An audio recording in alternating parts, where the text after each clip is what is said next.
Hello students, स्वागत है आपका आज के इस वीडियो में। देखिए, आज के इस वीडियो में हम जो टॉपिक पढ़ने वाले हैं उसको हम बताएंगे, लेकिन उससे पहले थोड़ी सी कुछ बात कर लेते हैं कि जैसा कि आप क्लास 9 पास करके आ चुके हैं और क्लास 10 जो कि आपका बोर्ड्स माना जाता है, तो वो आपका अब स्टार्ट होने वाला है और ये एकेडमिक सेशन जो है वो भी स्टार्ट होने वाला है। और इस बार सिलेबस में भी कुछ चेंजेस हुए हैं थोड़े से, तो उस सिलेबस के अकॉर्डिंग हम मैथ्स को स्टार्ट करने वाले हैं। और जिसमें जो हमारा सबसे पहला टॉपिक है वो है रियल नंबर, जो कि हमारे चैप्टर 1 का टॉपिक है। तो सबसे पहले हम थोड़ा सा इसके इंट्रोडक्शन के बारे में जानेंगे और फिर इस इंट्रोडक्शन के बाद हम समझेंगे क्या क्या चीज़ें इस चैप्टर में हैं और फिर धीरे से आगे हम चलेंगे एक्सरसाइज 1.1 की तरफ। तो चलिए स्टार्ट करते हैं अपना इंट्रोडक्शन का पार्ट। तो सबसे पहले कि हमारा जो चैप्टर है उसका नेम है रियल नंबर। तो थोड़ा सा इस पर हम चर्चा कर लेते हैं कि ये रियल नंबर है क्या।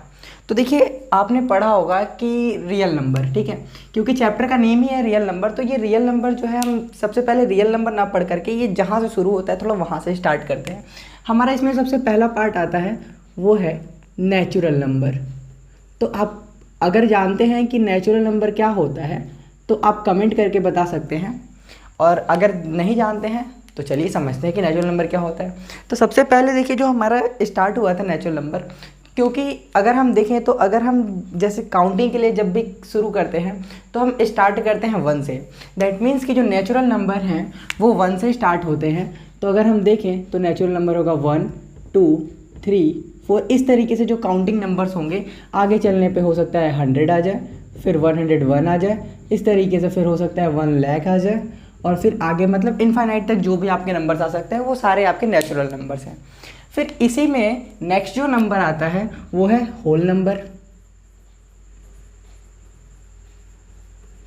अब ये होल नंबर देखिए क्या होता है।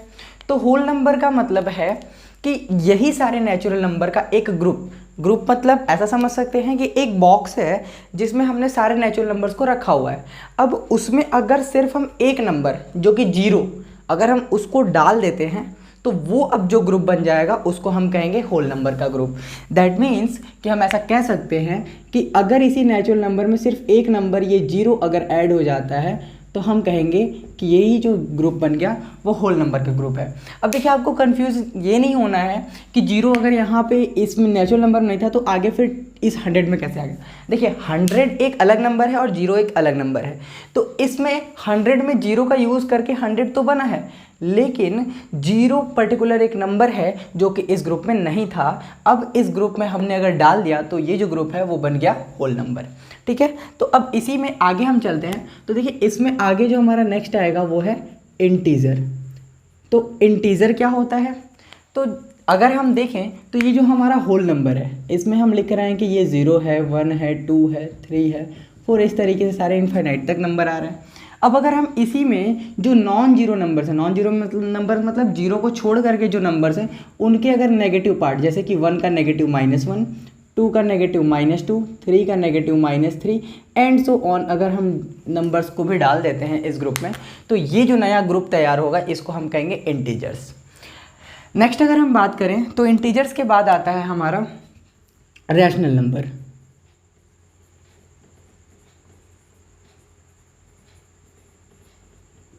अब अगर हम समझे रैशनल नंबर तो आपने क्लास 8 में रैशनल नंबर का एक पूरा चैप्टर सबसे पहला जो था वो आप पढ़ करके आए थे। तो अगर रैशनल नंबर की बात करें तो देखिए, रैशनल नंबर क्या होता है? कोई भी नंबर जो कि p/q के फॉर्म का हो, जहाँ पे q जो हो वो नॉट इक्वल टू 0 हो एंड ये जो p और q है वो बिलोंग करते हों इंटीजर से, ठीक है। किससे? तो इंटीजर से। तो इस ग्रुप को हम कहेंगे रैशनल नंबर का ग्रुप। इसमें कौन कौन से हमारे नंबर्स आएंगे? तो देखिए, इसमें हमारे नंबर्स हो गए जैसे 2/3, 6/7, 8/5 एंड सो ऑन। इस तरीके से जो नंबर्स आएंगे वो भी हमारे रैशनल नंबर होंगे। तो अब जरा एक क्वेश्चन पे हम समझते हैं कि क्या ये जो इंटीजर्स हैं, होल नंबर हैं और जो नेचुरल नंबर्स हैं, क्या ये रैशनल नंबर हो सकते हैं? तो देखिए, बिल्कुल हो सकते हैं, क्योंकि अगर हम जैसे बोलें कि 4 एक इंटीजर है तो तो हम इसी 4 को 4/1 भी तो लिख सकते हैं। तो देखिए अगर हम कहना चाहें तो बोल दे कि 4 ये p है और 1 q है, और डेफिनेशन में क्या कहता है कि q 0 के इक्वल नहीं होना चाहिए, और यहाँ पे देखें तो q जो है वो 1 है, मतलब 0 के इक्वल नहीं है, और ये दोनों ही एक इंटीजर हैं। तो यानी कि रैशनल नंबर में अगर हम बात करें तो ये सारे पॉजिटिव नंबर्स में आएंगे, एज वेल एज हम ऐसा कह सकते हैं कि जो इसमें नेगेटिव नंबर्स होते हैं वो भी आते हैं। ठीक है, तो यहाँ तक की चीज़ें आपको समझ में आ चुकी होंगी। अब नेक्स्ट जो देखिए डेफिनेशन है वो है इरेशनल नंबर्स का। तो इरेशनल नंबर क्या होता है, तो चलिए समझते हैं।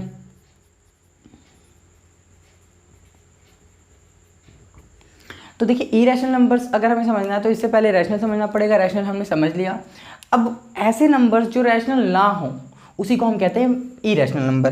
दैट मीन्स कि कोई भी नंबर जिसको हम p/q के फॉर्म में ना लिख सकें वो क्या होगा, इरेशनल नंबर। इसके एग्जांपल्स में अगर हम देखें तो देखिए हम लिख सकते हैं √2, √3, √5 एंड सो ऑन। मतलब अंडर रूट में या फिर क्यूब रूट में ये सारे अंडर रूट हैं, और अगर हम चाहें तो यहीं पे आगे क्यूब रूट भी लिख सकते हैं, cube root of 2, cube root of 7, इस तरीके से। मतलब कोई भी प्राइम नंबर अगर हम रूट के अंदर लिख देते हैं तो वो जो नंबर होगा वो एक इरेशनल नंबर होगा। इसी में अगर हम लिखना चाहें तो देखिए इरेशनल नंबर का मतलब क्या, जो नॉन टर्मिनेटिंग, हमारे आपने क्लास 9 में पढ़ा होगा terminating and non terminating decimal expansion. तो जो non terminating non repeating decimal expansion होता है वो सारे इरेशनल नंबर्स होते हैं। तो एग्जांपल के लिए हम इसमें ये भी लिख सकते हैं कि जैसे हमने लिख दिया 1.001, 1.0001, और इसी तरीके से फिर 601 एंड सो ऑन। तो ये जो एक नंबर है वो भी एक इरेशनल नंबर है। तो यहाँ तक की चीज़ें आपने देख लिया। ठीक, अब अगर हम देखें तो ये जो सारे नंबर्स हैं, natural number, whole number, integer, rational number and irrational number, इन सारे का अगर हम एक ग्रुप बनाएं तो इसी ग्रुप को हम कहेंगे रियल नंबर। दैट मीन्स कि जो चीज़ें हमने क्लास 6 में पढ़ी थी, नेचुरल नंबर, फिर क्लास 7 में हमने पढ़ा होल नंबर, फिर क्लास 7 में हमने इंटीजर्स भी पढ़ा, फिर 8 में हमने रैशनल नंबर पढ़ा, 9th में हमने इरेशनल नंबर पढ़ा, और अब जा करके 10th में हम ये जो सारी चीज़ें पढ़ी हमने, अब हम उसका एक निचोड़ पढ़ेंगे जिसको हम कहते हैं रियल नंबर। तो आई होप कि आपको यहाँ तक का तो टॉपिक समझ में आया होगा कि ये रियल नंबर आखिर होता क्या है।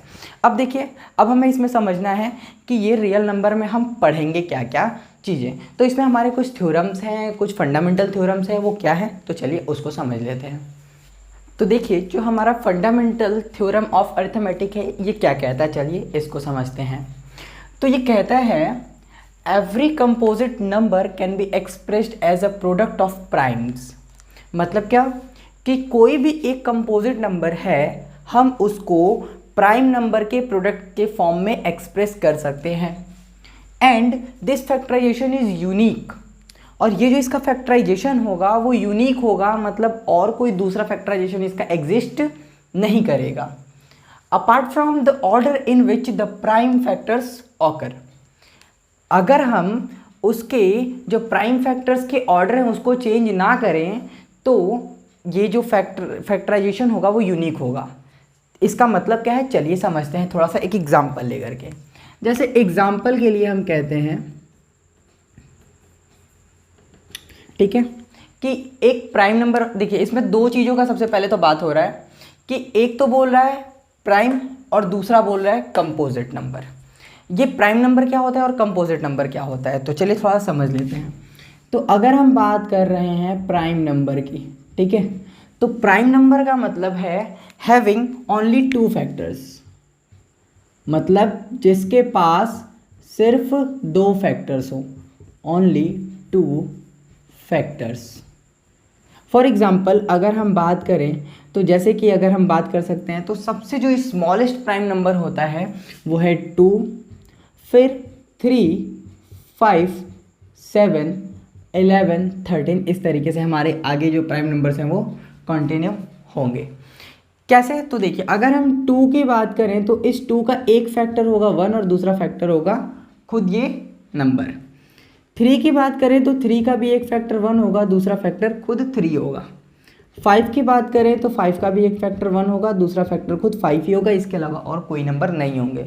तो ऐसे नंबर जिनके सिर्फ 2 ही फैक्टर हों, एक तो 1 और दूसरा खुद वही नंबर इटसेल्फ, तो ऐसे नंबर्स को हम कहते हैं प्राइम नंबर। नेक्स्ट बात आती है हमारी कंपोजिट नंबर की, तो देख लेते हैं कंपोजिट नंबर भी क्या होता है। तो देखिए जो कंपोजिट नंबर है ये जस्ट इसी का उल्टा है, मतलब हैविंग मोर देन 2 फैक्टर्स। तो कोई भी number having more than 2 factors, मतलब क्या कि जिसके पास 2 से ज़्यादा फैक्टर्स हो। फॉर एग्जाम्पल अगर हम बात करें 4 की, तो देखिए 4 के पास एक तो फैक्टर 1 सारे नंबर्स का होता है, दूसरा इसका फैक्टर होगा 2 और तीसरा फैक्टर होगा 4। बात करें 6 की, तो देखिए इसका पहला फैक्टर होगा 1, दूसरा फैक्टर होगा 2, तीसरा होगा 4 एंड चौथा होगा 6। तो ये जो सारे नंबर्स होंगे, प्राइम नंबर्स के अलावा जितने भी बचे हुए नंबर्स होते हैं वो कंपोजिट नंबर्स होते हैं। 1 एक ऐसा नंबर है जो कि ना तो प्राइम है ना तो कंपोजिट है। तो ये कुछ चीज़ें हैं जो आपको ध्यान में रखनी है। तो चलिए अब हम समझते हैं अपने इस थ्योरम को। तो देखिए ये थ्योरम क्या कहता है कि एवरी कंपोजिट नंबर, तो कोई भी हमें कंपोजिट नंबर लेते एग्जांपल में, तो एग्जांपल के लिए हमने जो कंपोजिट नंबर चूज़ किया वो है 150।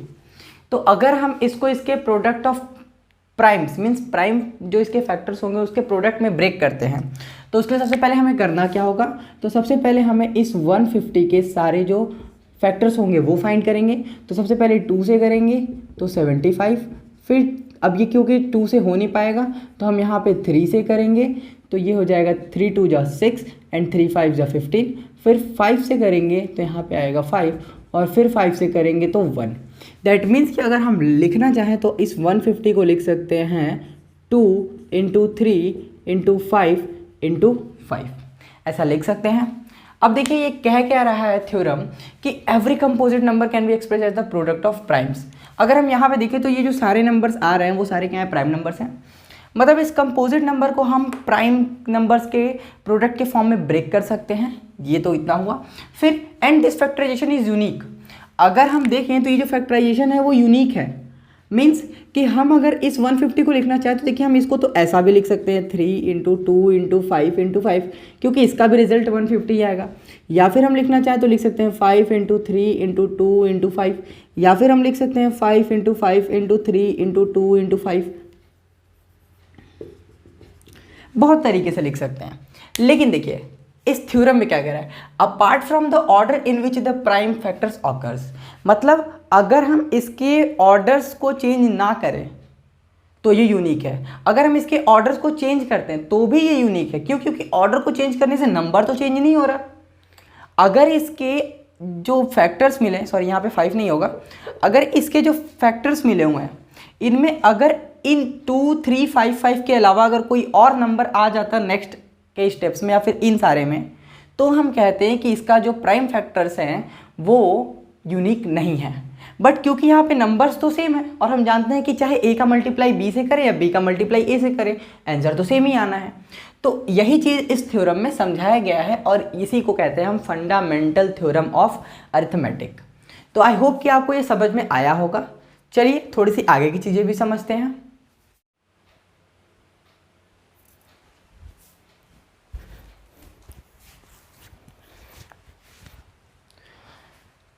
तो देखिए नेक्स्ट जो हमारा रूल है वो हम पढ़ करके आए हुए हैं इसके पहले के क्लासेस में, बस थोड़ा सा चेंजेस है। वो क्या है समझते हैं।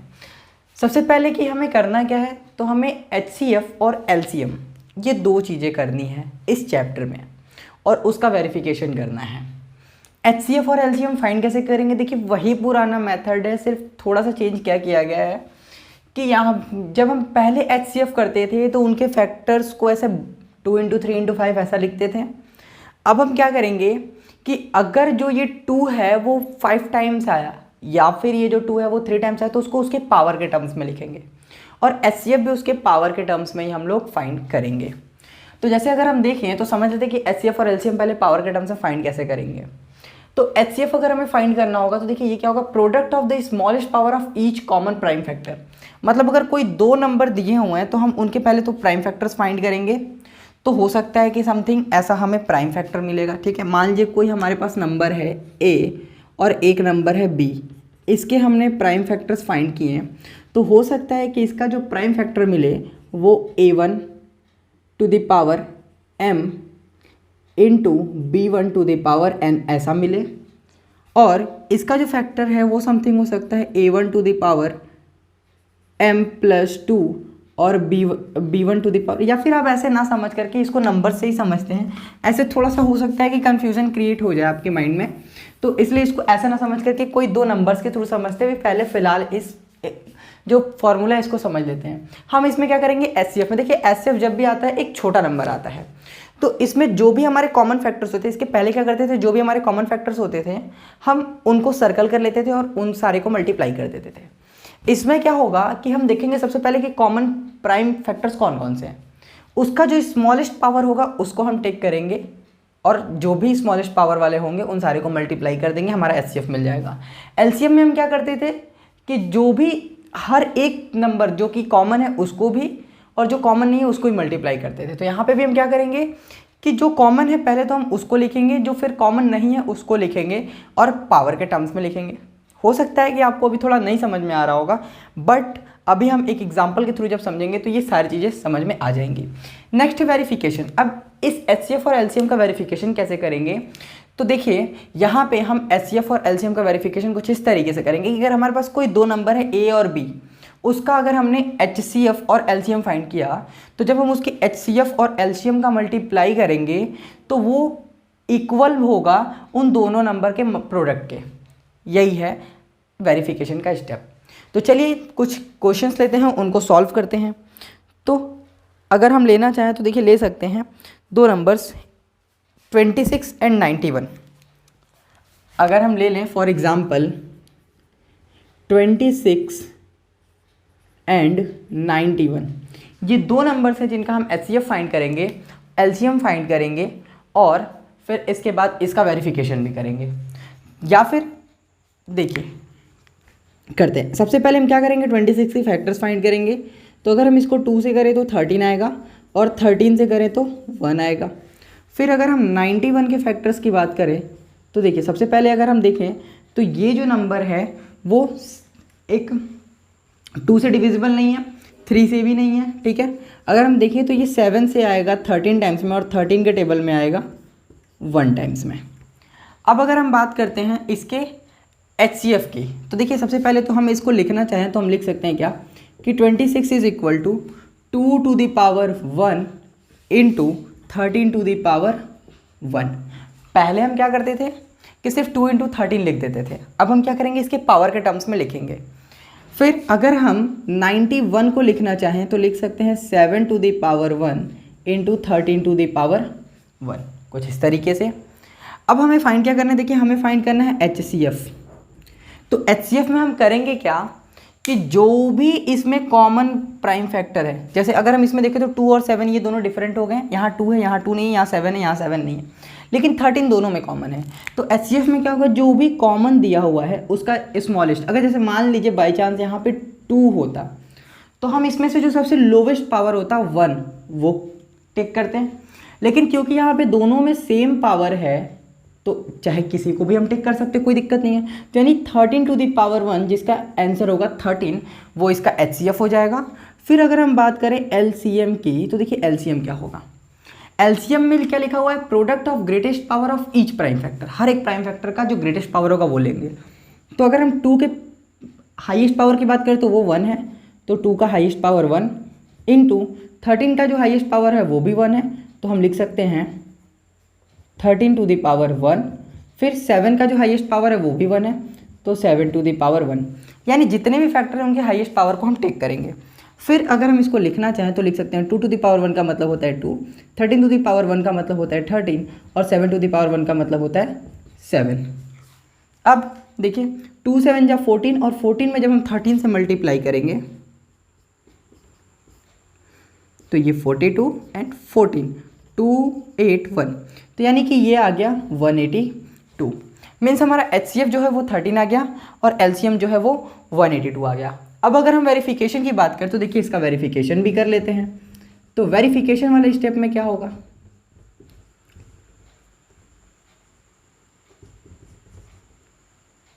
तो देखिए वेरिफिकेशन वाले स्टेप में हम करेंगे क्या, यहाँ पे हमने लिखा हुआ HCF of these two numbers, यानी अगर हम इसके एचसीएफ जो दो नंबर्स का एचसीएफ है उसका और एलसीएम इन दोनों का मल्टीप्लाई करेंगे तो ये इक्वल होना चाहिए इन दोनों नंबर के प्रोडक्ट के, यानी कि ये जो दो नंबर्स दिए गए हैं 26 इंटू 91 के, तो देखिए इसका जो HCF आया हुआ है वो है 13, जो इसका LCM आया हुआ है वो है 182, और ये इक्वल है 26 इंटू 91 के। तो सबसे पहले हम 91 में मल्टीप्लाई कर लेते हैं 26 का, 6 1 जा 6 एंड 6 9 जा 54, 2 1 जा 2 एंड 2 9 जा 18, तो ये हो गया 6 4 2 6 5 8 13 और ये 2, तो ये तो आ गया 2366। अब अगर हम देखें तो देखिए ये जो है 13 इंटू 182, तो 182 में मल्टीप्लाई कर देते हैं 13 से, तो 3 2 जा 6, 3 8 जा 24, कैरी आया 2, 3 1 जा 3 2, 5 2 8 1, 6 4 2 6 5 8 13, कैरी आया 1 2, तो देखिए इधर भी आ गया 2366 और ये इक्वल है 2366 के। दैट मीन्स कि अगर हम वेरिफिकेशन कर रहे हैं तो हमें यहाँ पे LCF और LCM का जो प्रोडक्ट है वो उन दोनों नंबर के प्रोडक्ट के इक्वल मिल रहा है, मतलब कि हमारा जो आंसर है वो बिल्कुल करेक्ट है। तो इस तरीके से हम इस चैप्टर के क्वेश्चंस को करेंगे। आई होप कि आपको यहाँ तक की चीज़ें क्लियर हो गई होंगी। तो चलिए हम मिलते हैं अपनी अगली वीडियो में इस एक्सरसाइज 1.1 के क्वेश्चन नंबर 1 के साथ।